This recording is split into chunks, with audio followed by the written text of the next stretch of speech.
I'm Kevin Hodge. Tonight on your WZMQ 19 News, the debate continues as communities across the U.S. try to navigate the growing presence of data centers. Plus, gubernatorial candidate Jocelyn Benson makes a stop in Marquette to talk about the region's health care issues. And Bay College is seeing strong registration numbers as students head back to the classroom.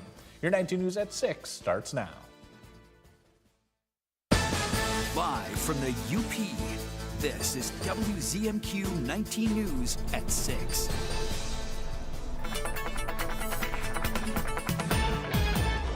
It's Kelly Rowland. Kelly, good evening. How's it looking right now? Yeah, good evening, Kevin. Things are looking good. For the most part, it's pretty quiet, maybe not the sunniest of days, but we can at least say we have a rain-free evening. So we can see that here on our 19 News downtown Marquette Skycam, satellite and radar, not showing much activity, just some cloud cover moving through, but most of that water, the rain is over the water at this point. So 68 right now for us here in Marquette, 71 down to Menominee, 74 out to Ironwood. So it's a fairly seasonal day. It's very comfortable, but again, no rain, but we are expecting some of that rain to return for the weekend. I'll let you know exactly when in just a few short minutes. Kelly, thank you very much. Artificial intelligence is changing the way Americans work, communicate, and do business. But behind every AI prompt is a massive physical infrastructure, data centers. Our Washington, D.C. correspondent Brendan Scanlon breaks down how communities across the country and elected officials are looking to manage the growing demand for data centers.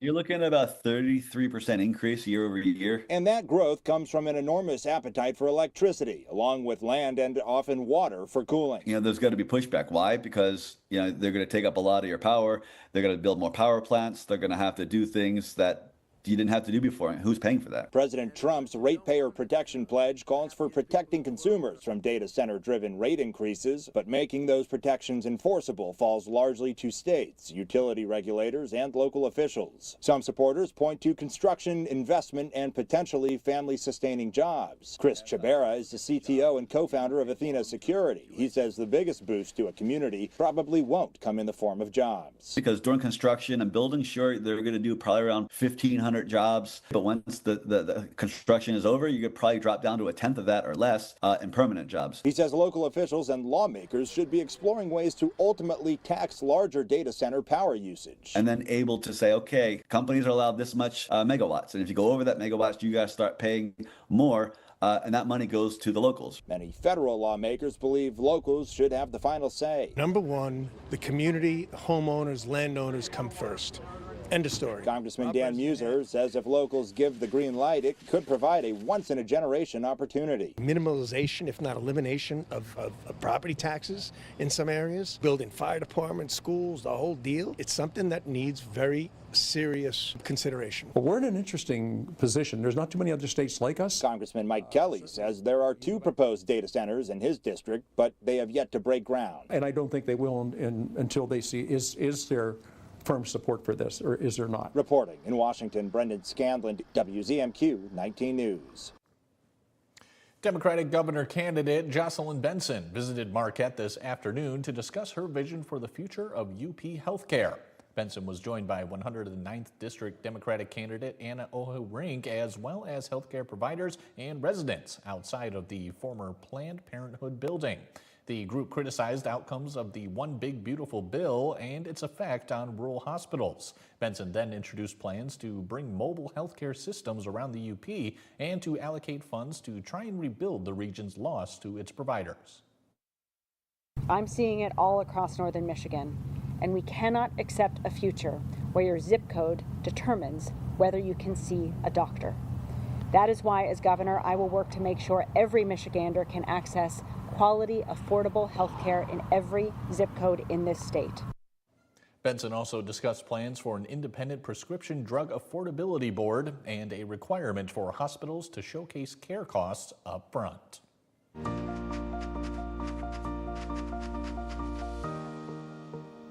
This afternoon, Bay College hosted a special event to welcome students back to its Escanaba campus. Students enjoyed a free meal while learning about campus clubs, community organizations, and local resources. In 2024, Bay enjoyed its highest enrollment in a decade, followed by another year of growth in 2025.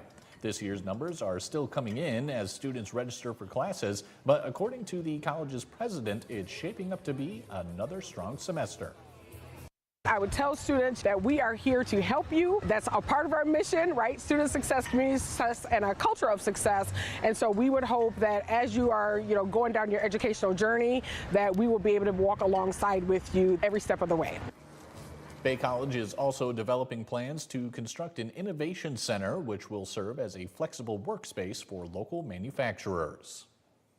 Your first warning weather forecast is after the break. Plus, in this week's Medical Minute, we'll hear what to monitor when it comes to your cardiac health. We'll be right back.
Now, from the 19 News Forecast Center, this is WZMQ 19 First Warning Weather with meteorologist Kelly Rowland.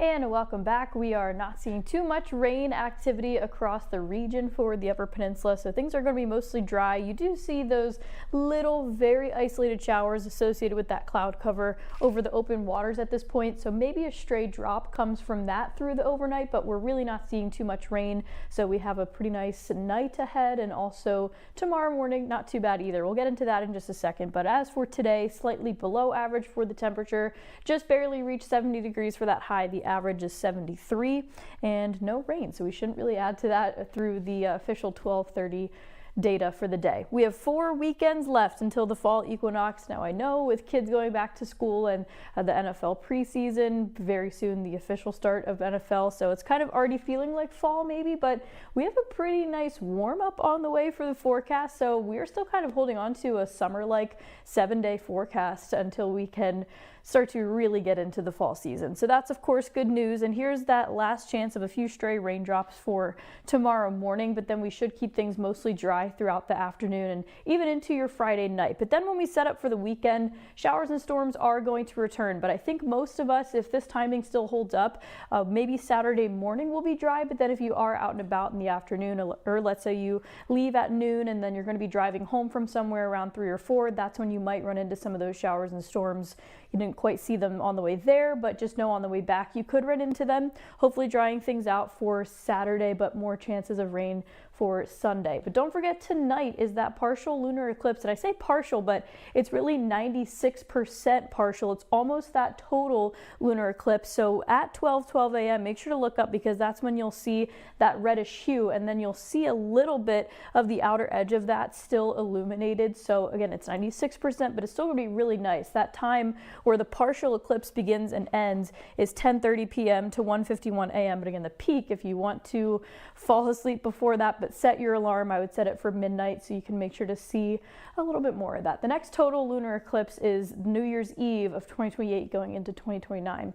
We also have Tropical Storm Dolly that's in the Atlantic right now. That formed this morning. We have winds right now for this tropical storm of 40 miles per hour. So I know this is not going to impact us directly, and you may be thinking, is this on purpose that the tropical storm is named Dolly?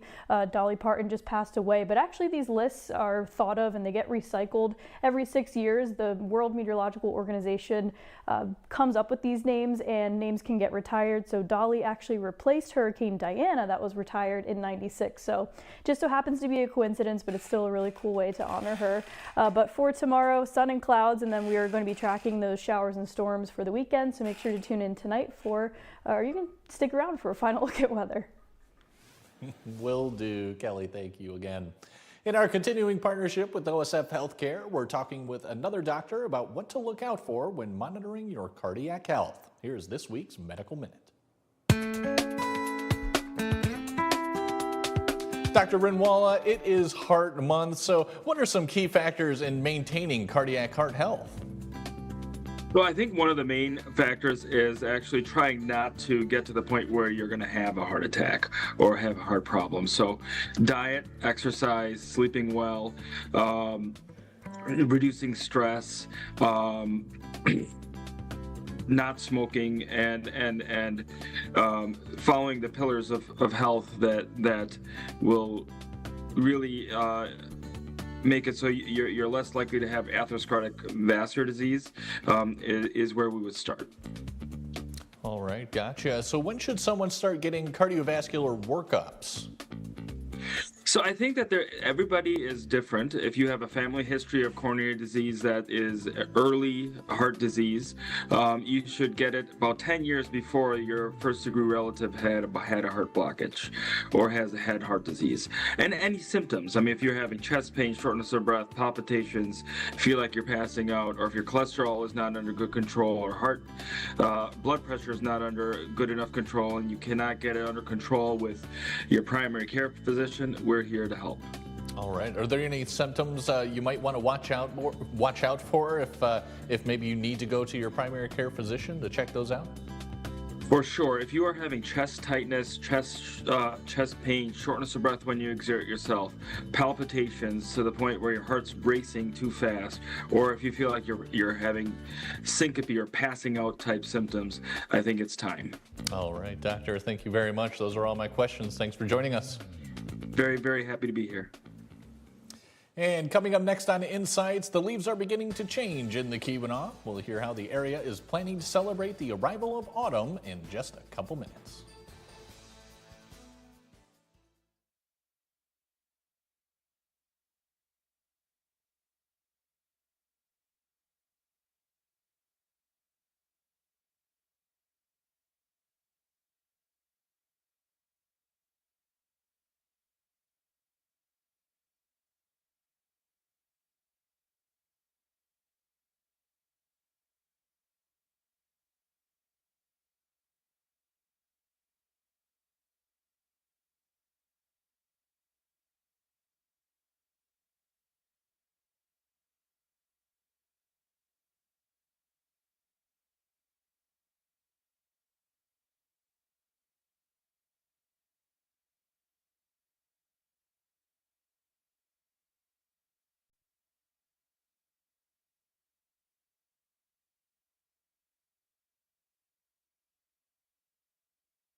You're watching WZMQ 19 News, live and local with Kevin Hodge.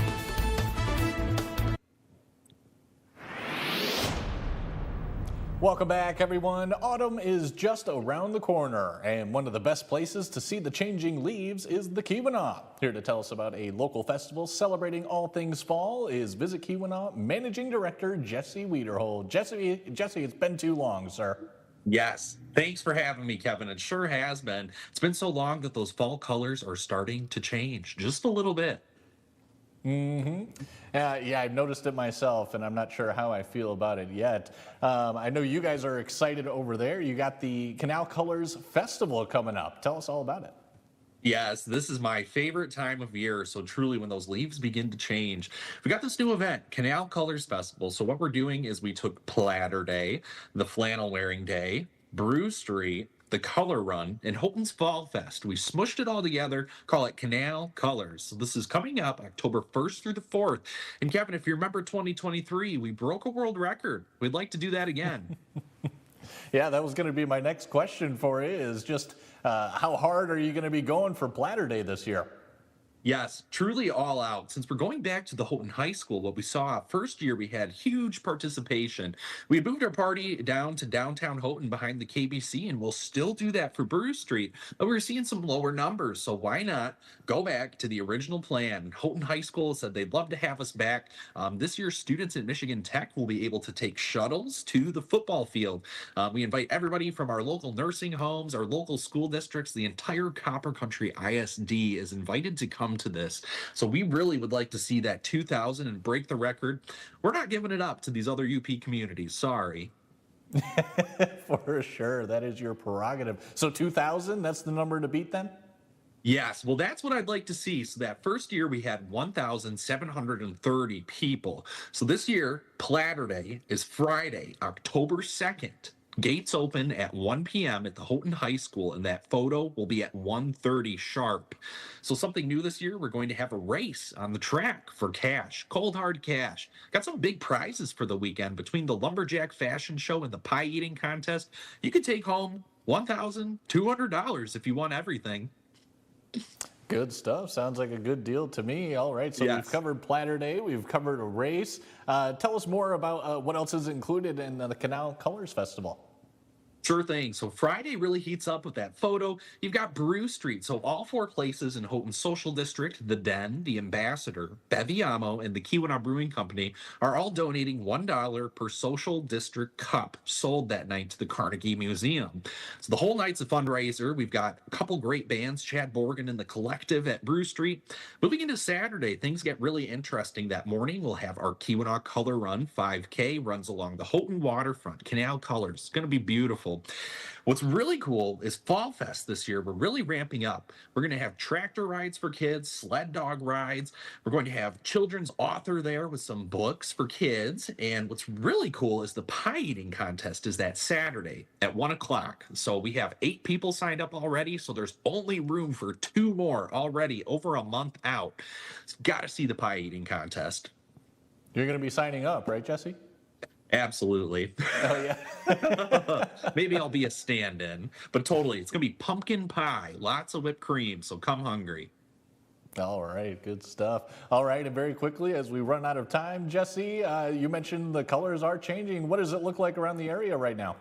Yes, we're probably at about 1%. So what it looks like is a couple trees on every block. You see a couple leaves beginning to turn. But don't be fooled. Our peak color window's always the last 2 weeks of September into those first couple weeks of October. Then we hit stick season, and that's kind of pretty too sometimes. Bigger views. So looking forward to the change in seasons and hope to catch everybody on the canal this October.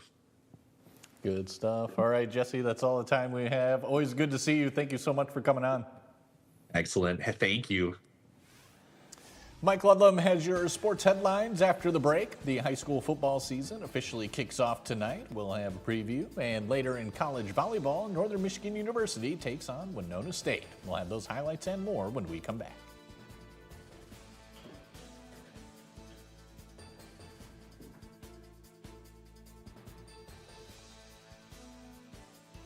I'm Tony DeCoppel. Ahead on the CBS Evening News, the good stuff tonight, the story of a $125,000 tip and what it meant to the young woman who received it. This is a story about a different kind of country club, you might say, a different kind of golf caddy, and the relationship between a father and his daughter. That story and more ahead on the CBS Evening News.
It's a mic check for me on a Thursday. Good evening, everyone. Matt Janis makes his debut.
Good evening, everyone. Matt Janis makes his debut as head coach of the NMU football team tonight as the Wildcats visit Minnesota State Moorhead. Janis says he's been pleased up to this point with how things have progressed. He adds you might see more than one quarterback in the game with Duke Chauveld and Liam Oskowski.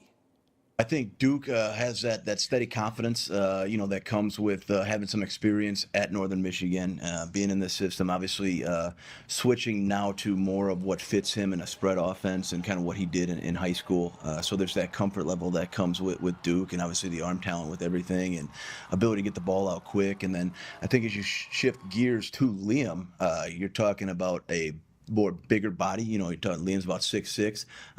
My son will say 6'7" still. I know he's still on that. But bigger body, bigger arm a little bit. And I think they both have some good things they do in the quarterback run game as well.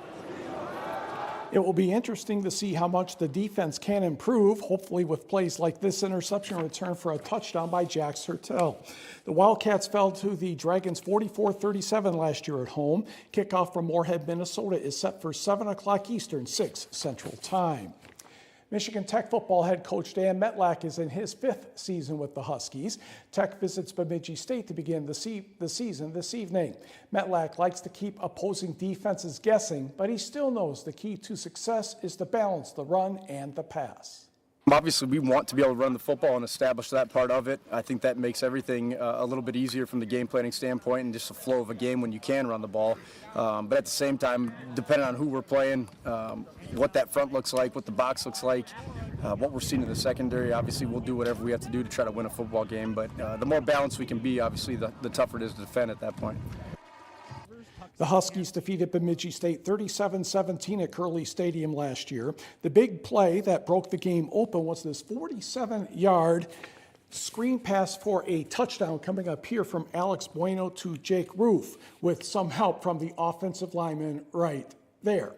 Tonight's game in Minnesota starts at 7 o'clock Eastern, 6 Central Time. The Michigan high school football season kicks off this evening. The Diamond Jubilee Trophy will be on the line as Negaunee visits Marquette. Last year, the Miners held off the Sentinels 30-22, thanks in part to this touchdown pass from Kyle Waterman to Evan Delangelo. The series is tied at 34 with a tie or two between the two teams. Kickoff from William R. Hart Stadium at 7 o'clock. We'll have highlights from this game and a couple others tonight on your WZMQ 19 News at 11 o'clock Eastern, 10 Central Time. Turning to volleyball, NMU starting the Up North tournament today against Winona State. NMU led 2-1 going into the fourth. The Warriors run a play for Callie Carr here, but her kill attempt is going to be a little bit wide and right into the hands of Coach Mike Lozier, who still has time to coach and get his point across to his players. NMU trails 15-14. Couple points later, Allie Barlow will set Casey Fortune. That tap is successful. She had 12 kills. NMU climbs within 16-15. Next for NMU, Liesl Hagen, Allie Barlow, Anna O'Keefe, and the lefty puts that one down nicely. She paces NMU with 20 kills and a .381 hitting percentage, tied at 17. The Wildcats go on to win 3-1. NMU faces St. Cloud State in a few minutes at Bandiment Arena. Michigan Tech joins the Invitational tomorrow against St. Cloud State at 2 o'clock. Green Bay Packers running back Josh Jacobs has been charged with misdemeanor battery and misdemeanor criminal damage. This is according to Wisconsin state records. Formal charges came more than 3 months after he was arrested following an alleged domestic violence incident at his home in Green Bay. And we will be right back.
And a final check of your forecast. Things are looking good for this evening. Remember, we have that partial lunar eclipse and it peaks at 12:12 a.m. So maybe stick around for the late news tonight and then just stay up because it should be great viewing conditions. That cloud cover should continue to clear out and we're not expecting much rain. Maybe a little bit around 4 a.m. but that's mainly down towards the Escanaba area. So tune in later tonight for another look at your forecast as we're tracking some chances of showers through the weekend.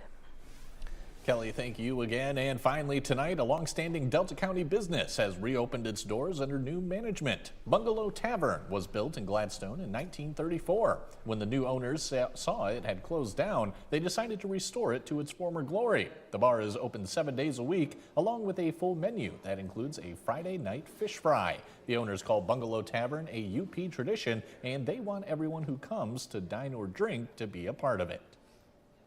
We get a lot of the same old customers from years and decades back, and new faces. Everybody's kind of feels like family when they come here. It's a lot of fun. Just keep that tradition rolling.